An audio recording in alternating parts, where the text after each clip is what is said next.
जिसके घर में संपदा की कमी होती है, जिसके घर में कर्जा बढ़ जाता है, लक्ष्मी नहीं आती, बहुत टेंशन की जिंदगी जीता है मनुष्य, व्यापार चल नहीं रहा, बहुत तकलीफ का जीवन चल रहा होता है, तो आज भी नियम है महाराज, आज भी नियम कि सोमवार शुक्रवार ये 2 वार ऐसे हैं, इन 2 वार को यदि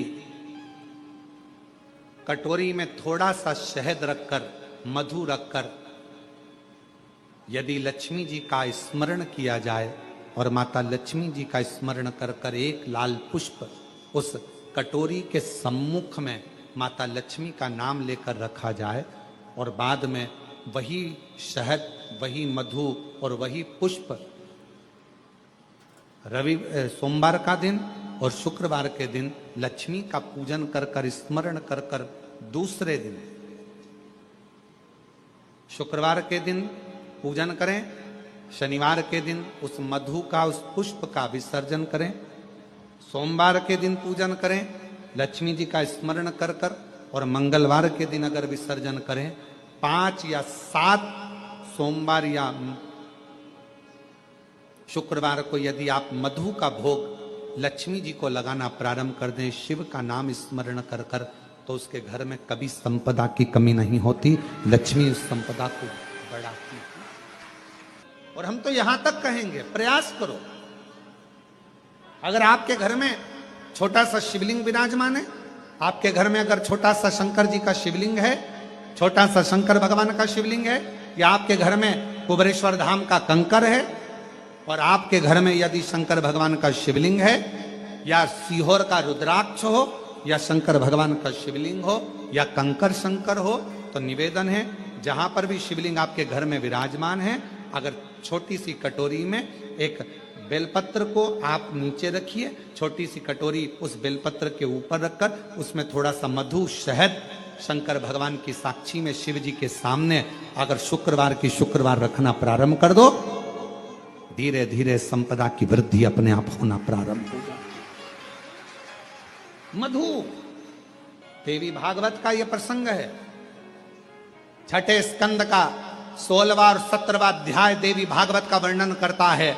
मां लक्ष्मी पृथ्वी पर आ गई, रात्रि को देखा कहीं स्थान नहीं, एक बूढ़ी के स्थान पर, बूढ़ी के दरवाजे पर जाकर विनय करी, शहद मधु पाने को मिला, वर दे दिया, मैं तुझे वर देती हूं, तेरे घर में कभी संपदा की कमी नहीं आई। तूने मुझे मधु दिया है, तूने मुझे शहद दिया है। 56 भोग दीपावली के दिन माता लक्ष्मी को लोग लगाते हैं, ढेरों सारा गुजिया, पपड़िया, बर्फी, चक्की, मठरी, खाजे, पपड़िया सब लक्ष्मी जी को भोग लगाते हैं। पर यदि एक पान के पत्ते पर भी एक बूंद अगर शहद का दीपावली के दिन अगर रात्रि को भी लक्ष्मी को भोग लगा दिया जाए तो कभी संपदा कम नहीं, कभी संपदा। एक बूंद मधु का, शहद का यदि सामने रखा जाए, लक्ष्मी जी के भोग लगाया जाए, तो संपदा की कमी नहीं आ सकती, क्योंकि मां वर देती है। शिव जी का एक पाशुपत्य अस्त्र होता है, शिव जी का एक पाशुपत्य व्रत होता है। दुनिया में ये व्रत बड़ा छुपा हुआ था, लोग पशुपति अस्त्र को तो जानते थे कि जो राम जी को भगवान ने दिया था, जो भगवान कृष्ण को दिया था, पर दुनिया के लोग आज के समय में, इस कलिकाल में आप और हम पशुपति अस्त्र को प्राप्त नहीं कर सके, पाशुपत्य अस्त्र हमारे पास में नहीं आ सकता, क्योंकि हमारे पास में इतनी तप साधना नहीं है। भगवान कृष्ण ने इतना तप करा तब जाकर उनको पाशुपत्य अस्त्र मिला, भगवान राम ने इतना तप साधना करी तब जाकर उनको पाशुपत्य अस्त्र मिला। आप और हम उस पाशुपत्य अस्त्र को प्राप्त नहीं कर सकते, पर पूरे संपूर्ण विश्व के कल्याण के लिए पाशुपत्य अस्त्र के बराबर जिसमें बल है, पाशुपत्य अस्त्र के बराबर जिसमें बल है, वो पशुपति व्रत है। और वो व्रत वेद व्यास जी ने शिव महापुराण के अंतर्गत वर्णित, वो पशुपति व्रत है जिसमें पाशुपत्य अस्त्र के बराबर बल है। कितने सोमवार का व्रत है?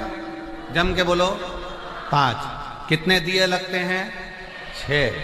5 दिए मंदिर के अंदर एक दिया अपने घर के दरवाजे की चौखट पर सीधे हाथ की ओर बैठकर। प्रसाद जाता है, उसके कितने हिस्से होते हैं? 3। प्रसाद के 3 हिस्से में से मंदिर में कितने रहते हैं? 2। एक हिस्सा थाली में रखकर अपने साथ अपने घर चले जाते। 5 सोमवार का व्रत एक ही मंदिर में होता है। अगर हम बाहर चले गए, व्रत नहीं कर पाए, तो वो व्रत गिनती में नहीं आएगा, बाद में कर। रजोधर्म आ गया, अनसेपरेट आ जाता है, रजोधर्म आ जाता है, महिलाएं नहीं कर पाती हैं रजोधर्म के समय पर, मत करो, उसको छोड़ दो, अगला गिनती में। घर में कोई सूतक सावड़ लग गया, सुआ सावा रख गया, छोड़ दो, फिर अगला गिनती में। पर व्रत करना है 5। 3 कर दिया, चौथे व्रत में तुम कहीं चले गए, कोई काम अड़ गया, कहीं पहुंच गए, कोई बात नहीं, दूसरा आके कर लेना, पर करना उसी मंदिर, एक ही मंदिर। 5 व्रत का पशुपति व्रत है। और 5वें व्रत के दिन बाबा को श्रीफल भेंट और 108 या तो चावल के दाने, बेलपत्र, पुष्प की पंखड़ी जो आप बाबा को दे सकें वो देकर पूजन का नियम रहता है। सुबह के समय पर पूजन की जो थाली पूजन करने के लिए जाती है, वही थाली रख दी जाती है ढककर। शाम को वही थाली पूजन में फिर जाती है। उस थाली को मांजते नहीं, धोते नहीं, मांजा धोया नहीं जाता। वही थाली शाम को फिर पूजन में, उसी थाली में 6 दिए रखा कर जाए, और उसी थाली में 6 दिए रखा कर जाएंगे। और जमीन पर भी वो भगवान के सामने 6 दिए नीचे जमीन पर रखाएंगे, जलेंगे, 5 पर रखेंगे 6, और 6ठे नंबर का दीप वापिस लेकर अपने सामने। छठा दिया दरवाजे के पास बैठकर बाबा को विनय कर कर, बाबा आपके भरोसे पर, आपकी कृपा से ये व्रत मैं कर रही हूँ, और आप इस व्रत को स्वीकार करना भोले बाबा। दुनिया के दुख कष्ट हरते हो, मेरा भी दुख हरना भोले बाबा। बाबा से प्रार्थना।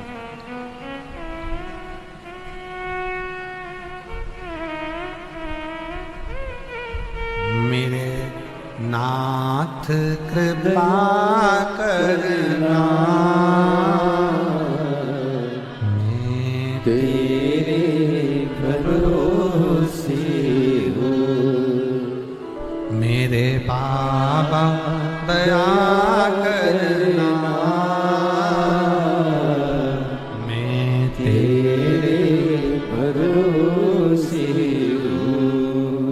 ना घर के भरोसे हूँ, ना परिवार के भरोसे हूँ, ना घर के भरोसे हूँ, ना परिवार के भरोसे हूँ। भोले बाबा दया करना, मैं तेरे भरोसे हूँ। मेरे बाबा दया करना, मैं तेरे भरोसे हूँ। शिव के भरोसे करें। 5 व्रत पशुपति नाथ के कभी भी प्रारंभ कर सकते हो, किसी भी सोमवार।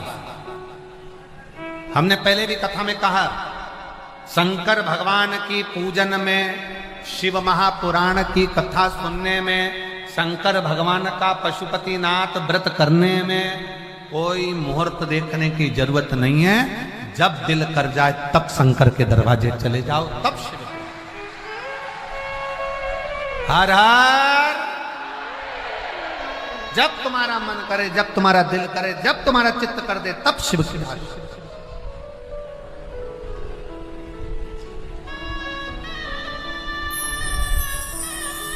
तुम्हारा मन जिस दिन कर जाए, सोमवार व्रत करने का मन करे, तुम्हारा मन हो गया कि मेरे को करना है, ये नहीं देखना कि कब सोमवार चल रहा है, क्या सोमवार, नहीं, मन हो गया कर, चित्तवृत्ति में आ गया कर। शिव कथा कर रही, भगवान शंकर का संवाद कर रहा, भगवान शिव की उदारता कर, शिव तत्व कर, शिव महापुराण की कथा कर। जब तुम्हारा दिल करे, जब तुम्हारा मन करे, तब कर।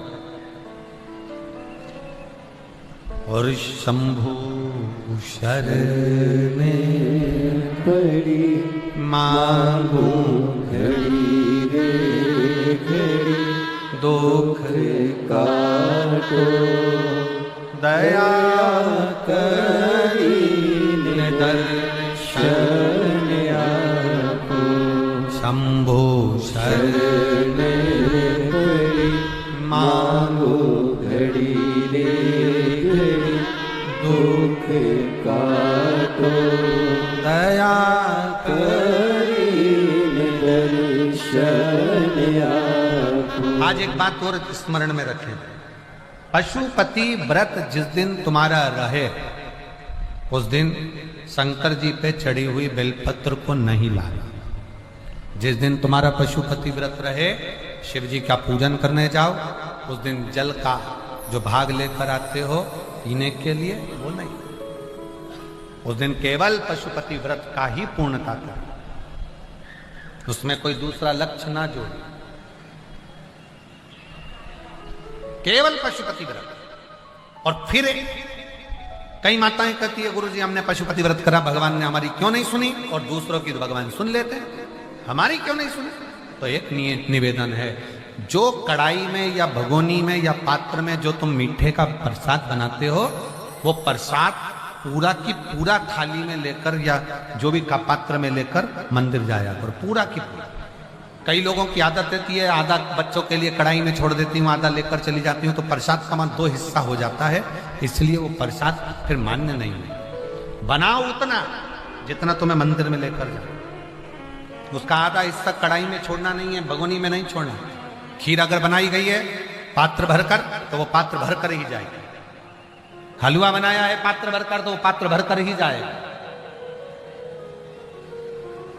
जितना तुमने बनाया वो पूरा की पूरा जाए। और कई माताएं आधा बनाया इतना और उसमें से आधा घर पे छोड़ दिया बच्चों के लिए, आधा लेकर चली गई, 2 हिस्से पर मंदिर में कर दिया, 1 हिस्सा लेकर आ गई। ना ना ना, ऐसा ही शिव कथा कर, भगवान शंकर का संवाद कर। और कई माताएं जो जिनके घर में 25 साल 20 साल 30 साल 15 साल 18 साल 20 साल 30 साल हो गए, बच्चे नहीं हो रहे, उन्होंने कई बार आंकड़े का जड़ का प्रयोग करा। पर मेरा निवेदन है, विश्वास कथा सबसे पहले तुलसी बाबा कहते हैं शंकर विश्वास रूपिणो। सबसे पहला है तुम्हारा शिव जी के प्रति जम के बोलो जरा, विश्वास। मानो तो मैं गंगा मां हूं और ना मानो तो बहता। मानोगे तो मैं गंगा हूं, ना मानो तो बहता पानी। तुम्हारा विश्वास पूर्ण है तो शिव मिलता जाए। कई लोग कह देते हैं गुरुजी हमारी किस्मत में तो भगवान ने यश ही नहीं लिखा।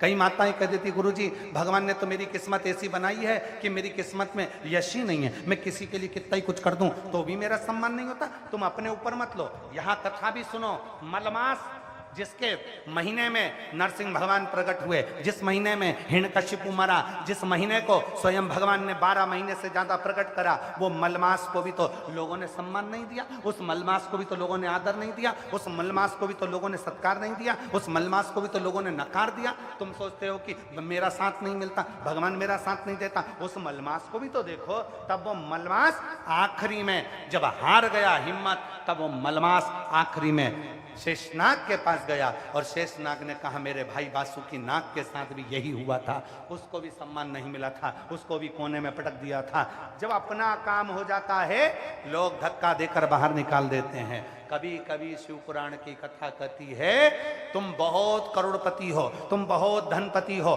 तुम बहुत वैभवपति हो, तुम्हारे यहाँ पैसे की कोई कमी नहीं है, तुम्हारे घर में तुम्हारी बहू के बच्चा हुआ, उस बच्चे को पालने के लिए, उस बच्चे को संभालने के लिए एक महिला को, एक स्त्री को, एक बेटी को तुम लेकर आए। कहा माता जी मेरे बच्चे को संभालना, मैं महीने की तनख्वाह दूंगा। वो माँ अपने बच्चे को छोड़कर तुम्हारे बच्चे को संभालने के लिए आ गई। 5,000 2,000 10,000 11,000 20,000 रुपए महीने में वो तुम्हारे बच्चे को संभाल रही है, तुम्हारे बच्चे को संभाल रही है। जब वो बच्चा बड़ा हो गया तुमने उस बूढ़ी माँ से कह दिया माँ तुम्हें आने की जरूरत नहीं है, अब हमारा बच्चा बड़ा हो गया, स्कूल जाने लगा, अब मैं उसको कहीं बोर्डिंग में डाल दूंगी, अब मुझे बच्चे को तुम्हारे को जरूरत नहीं है। उस माँ को निकाल दिया।